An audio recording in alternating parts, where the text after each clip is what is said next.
আসসালামু আলাইকুম। আশা করছি সবাই ভালো আছেন। লিখন স্টোরির পক্ষ থেকে আপনাদেরকে জানাচ্ছি আন্তরিক প্রীতি এবং শুভেচ্ছা। সো ভিউয়ার্স, এখনও যারা আমার লিখন স্টোরি ইউটিউব চ্যানেলটি সাবস্ক্রাইব করেননি, দয়া করে খুব তাড়াতাড়ি সাবস্ক্রাইব করে দিবেন এবং পাশে থাকা বেল আইকনটি চাপ দিয়ে রাখবেন যাতে করে পরবর্তী ভিডিওটার নোটিফিকেশন আপনার নোটিফিকেশন বক্সে পেয়ে যান। সো ভিউয়ার্স, বুঝতে পেরেছেন আজকে ছুটির দিন। আর ছুটির দিনে আপনাদের ভাবির অর্থাৎ আমার ওয়াইফের একটা রিকোয়েস্টে কিন্তু একটা নতুন একটা অভিজ্ঞতা, যেটা হচ্ছে যে গরুর মাংস তাকে রান্না করে খাওয়াতে হবে।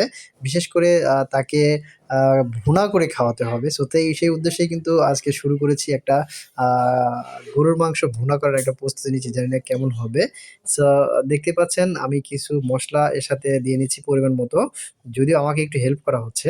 আ এক্ষেত্রে আমি কিছু দারচিনি দিয়ে দিলাম। সেই সাথে লবঙ্গ দিয়ে দিলাম এবং দিলাম হচ্ছে সাদা এলাচ।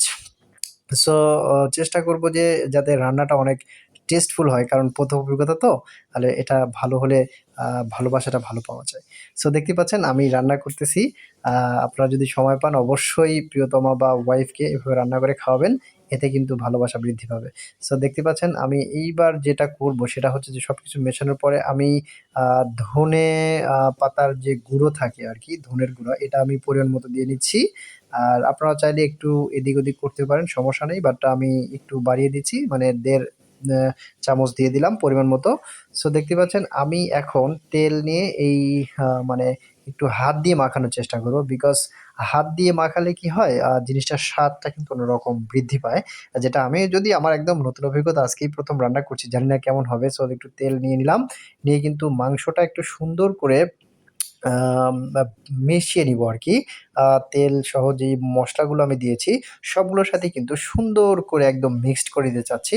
আ সো বিসমিল্লাহ বলে শুরু করছি যে আসলে জানি না কেমন হবে। তারপরেও চেষ্টা এখানে লবণ, পেঁয়াজ, তেল, মরিচ সবকিছু নিয়ে কিন্তু একদম পেঁয়াজ-টেয়াজ থেকে শুরু করে যা দরকার পড়ে সবকিছু নিয়েছি। আর মাংসটা যেহেতু ভুনা করবো, এজন্য কিন্তু একটু পিসটা ছোট করে নিয়েছি। তাতে করে কিন্তু, যেহেতু এটা রান্না করা হচ্ছে ইলেকট্রনিক একটা যন্ত্রতে, এটা কিন্তু মাংসটা খুব একটা বড় করা হয়নি। আপনারা চাইলে বড় করতে পারেন। আর আমি ছোট করে নিয়েছি এজন্য যাতে আমার মাংসটা ভালো মতো সিদ্ধ হয়ে যায়।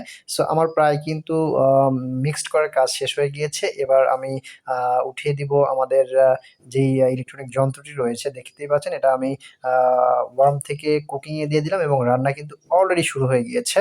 আ দেখতেই পাচ্ছেন কিছুক্ষণ পর কিন্তু একটু নেড়েচেড়ে দেওয়ার পালা। যদিও সেই সময়টি এখনো আসেনি। জাস্ট আমি একটু কালারটা দেখিয়ে দিলাম। অসাধারণ একটা কালার কিন্তু চলে এসেছে।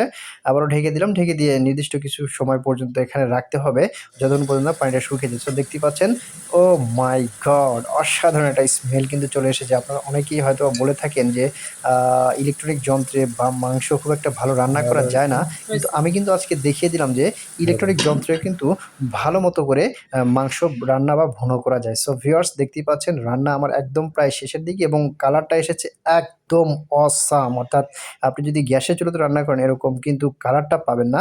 সো রান্না একদম শেষ। এবার কিন্তু আমাদের আ ভোজন করার পালা, অর্থাৎ খাওয়ার পালা। সো খাওয়াটা না হয় নাই দেখালাম। আর প্রত্যেকটা ভিডিওতে আমি বলে থাকি আপনারা যে যেখানেই থাকেন না কেন সবসময় ভালো থাকবেন এবং ফরজ নামাজগুলো জামাতের সাথে পড়ার চেষ্টা করবেন এবং এখনও যারা আমার চ্যানেলটি সাবস্ক্রাইব করেননি, অবশ্যই আমার চ্যানেলটি সাবস্ক্রাইব করে দিয়ে পাশেই থাকবেন। আসসালামু আলাইকুম ওয়া রাহমাতুল্লাহ।